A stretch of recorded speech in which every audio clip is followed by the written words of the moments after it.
Alright, everything I'm about to say in this video is only going to be effective on people who have a low self-esteem, aren't sure of themselves, and low self-confidence. And if you notice, a lot of people around you probably are unfortunately in that position, which is why the list of things I'm about to explain is proven very effective by me.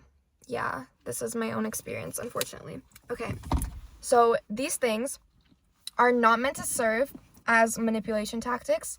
Once I'm done explaining it all, you're gonna notice that they are genuinely just qualities and character traits that you should implement in your life because they are very beneficial, I would say, and they're not harmful to anybody around you. So the reason that they basically trigger the people around you, and the reason I labeled this video how to trigger people by your mere existence, is because a lot of people can't help themselves and they can't accept that another person may be in this position that they feel is superior to them.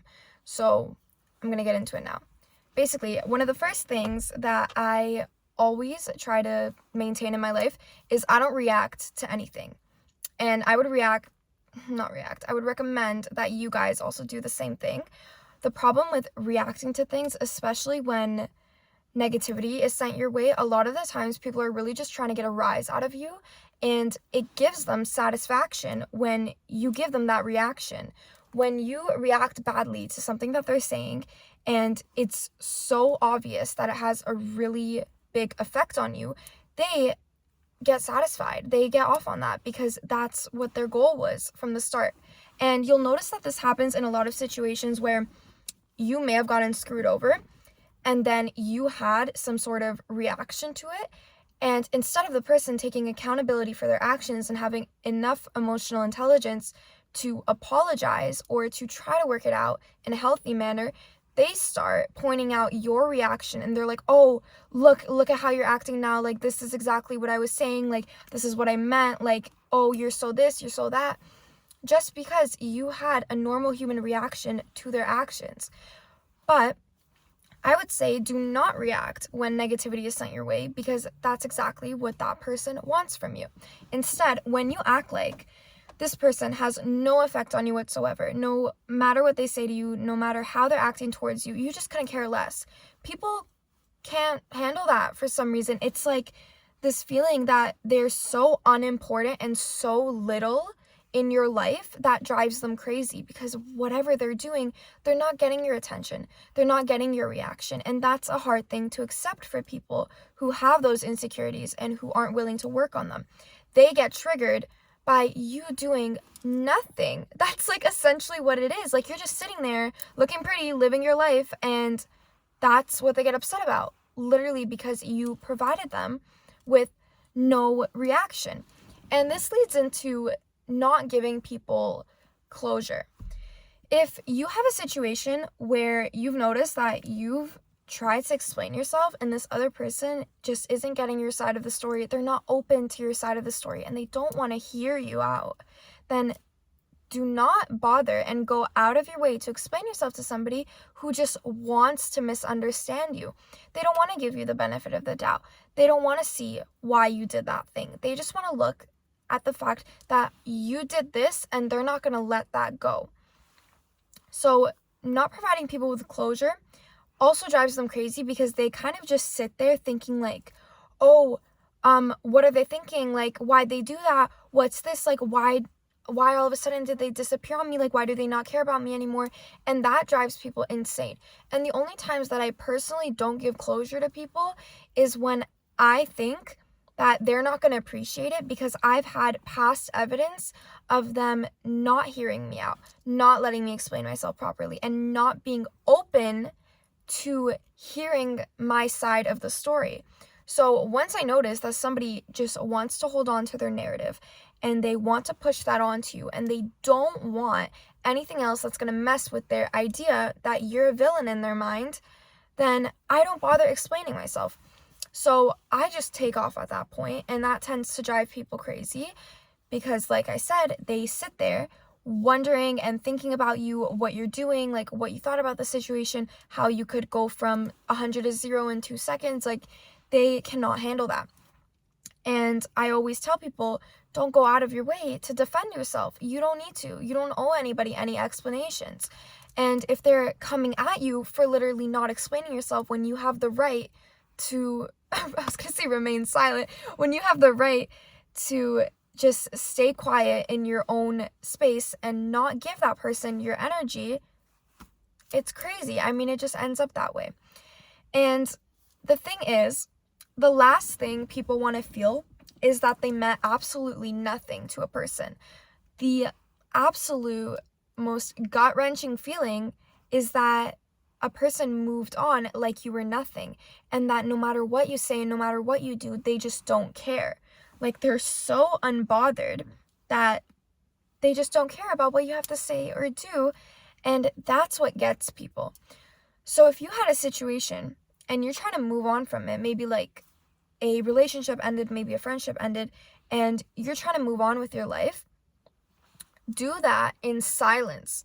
Don't be over here posting quotes on your story, posting sad songs on your story, reposting sad TikToks, messaging them, going out of your way to talk about them with other people. Don't do any of that.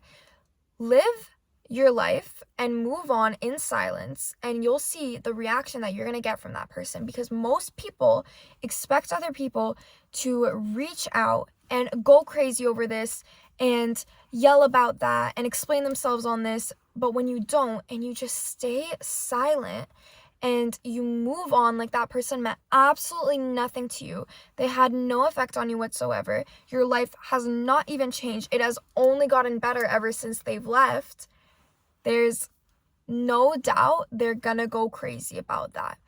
And that's literally exactly why, like, I put this title as How to Trigger People by Your Existence, because you're just existing, you're just living your life, you're focusing on yourself, you're investing in yourself, you have better things to do than worry about this person. And for some reason, people cannot handle that. Like, when people realize that you put yourself on a pedestal and you value yourself, you think of yourself very highly, that you're not even gonna bother with this low vibrational behavior, they practically lose their minds and get so triggered by that they go out of their way to try and trigger you, to try and aggravate you, and try to get a response or reaction out of you, which you should not do. And another thing, if you're constantly waiting around for people to do certain things and you don't want to do anything independently, like you don't want to be alone, that's a really big problem. You have to learn your independence, and you have to be able to do things on your own and not wait around for other people's approval, company, or anything of that sort. So for example, if one day you want to go somewhere and nobody's available to go with you, go alone. And that would also lead into another example of, if you have made some sort of like plans with somebody, or you're waiting to hear back from them and the time of the plan has passed, don't sit there waiting around for somebody to reach out to you when they clearly don't respect your time. Go and do something else. Go and make yourself busy. Do not wait around for people. And this is how people learn to respect you, because you lead by example. Like, how you treat yourself, how you talk about yourself, and the energy that you carry yourself with is going to emit to other people, and that's exactly how they're going to treat you. So if you show people, like, I respect my time, I'm not going to wait around for your crap, I'm going to do stuff on my own if I have to, they are going to respect you. And sometimes this actually triggers people. Some people kind of just expect you to wait around at their beck and call and to be only available at their convenience. So when you're not, and you're doing your own thing, you're living your own life, somehow that's a trigger, which it should not be. And this is why I started the video by saying this only works for people that have low self-esteem and low self-confidence. And if you've noticed that you've gotten certain reactions like this out of people from literally minding your own business and doing your own thing, that would totally make sense to me, because that clearly shows that they're not happy with themselves, they're not happy with their life, and they're projecting it onto you when you're doing something that basically shows that person that they don't have enough confidence, self-respect, anything, etc., to do the same thing as you. So they're sitting there like, oh, how does this person get to act like that when I'm not confident enough to do that myself? Like, it's not fair that they're acting like this. And that's where that trigger comes from. It's that low self-esteem. And people with low self-esteem constantly need to feel validated. So when you don't provide them with that validation, whether it's during a conflict when they're asking for closure, or it's in a moment where they're being disrespectful to you, whatever it is, when you don't validate them, they go insane and they start seeking your validation and your approval, which is where this trigger just becomes larger and larger because you're not giving that to them. You're not giving them the time of day. Like, you're not giving them the peace of mind.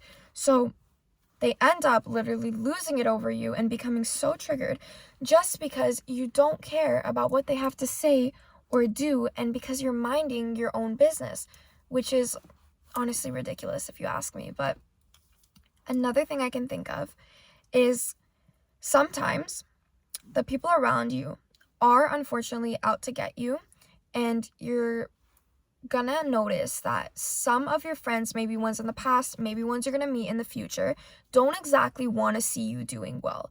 Some people do not want to see you succeed because they're threatened by your potential, and they're threatened of how far you can go. And maybe they're threatened by your present self and how well you're doing because you reflect all of the things that they want in themselves that they don't have, which is really sad. Honestly, like, I would say that's really upsetting that people go out of their ways to sabotage and put other people down just because they can't accept themselves. I would definitely recommend to do some inner work on that. But if you notice, there will be times where you're saying something good happened to you. Let's say you got a new job offer. Let's say you bought a new, like, nice shirt. Or you're going out here, you got invited here, you're friends with this person, you just got in a relationship. A list of good things have happened to you. And if people around you are not supportive of that fact, and they're so clearly not happy about it, that is going to trigger them, unfortunately. So this is another thing of you're just existing. You're just telling the people around you that you had a good thing happen to you because you want to share that love and you want to share that excitement, and you want the people around you to help you celebrate, and they get triggered by that. So that's another thing that you could definitely watch out for, and I would recommend staying away from those types of people. I would recommend staying away from insecure people in general, because whether you want to or not, they're going to drag you down. Because if you're here and this person's like over here and they're not willing to get up here, they have no choice but to basically pull and tug at your energy for you to fall down to their level. And by reacting and by giving these people so much attention, by validating their insecurities and just supporting them when they're clearly not treating you well, you're going to stoop down to their level because they're going to pull you down with them, and you're going to end up in a low vibrational state because you're going to start to adapt their mindset. You're going to start to think the way that they do, because now you're thinking like, oh, it's not okay for you to be silent and walk away in your life. It's not okay for you to not give people closure. It's not okay for you to have a list of good things happen to you because their life is bad and they don't want to hear about that. All of that is just so mind-boggling to a person who has not worked on themselves, has a list of insecurities, and it's just so harmful to their self-esteem, and it's constantly just jabbing them. So that's why they ultimately end up triggered by you literally just existing. And that's about all I have for you guys today. These are literally a list of ways to get people obsessed with you, and remember that this only works for people with low self-esteem. Other than that, this is not how you would go about it, but these things that I mentioned, like these ways of acting, are things that I genuinely recommend, and this is how I act in my own life. And I've noticed that I get so many reactions from people in my present, people from the past, just from doing these things. Like, I literally sat down and thought about it. What am I doing that's making these people get triggered and try to bring me down, reach out to me a million times after we're over? Like, what is it that drives them so crazy and makes them so obsessed with me to the point where they're still holding on to the same situation years after it even happened. And this is the list of things that I came up with. So if these are not like self-development habits that you have within yourself, I would definitely recommend that you start implementing these into your life, and not for the reason to trigger the people around you, but I am saying that it probably will if you're surrounded by these types of negative and scarcity mindset people. I'll see you guys in the next video.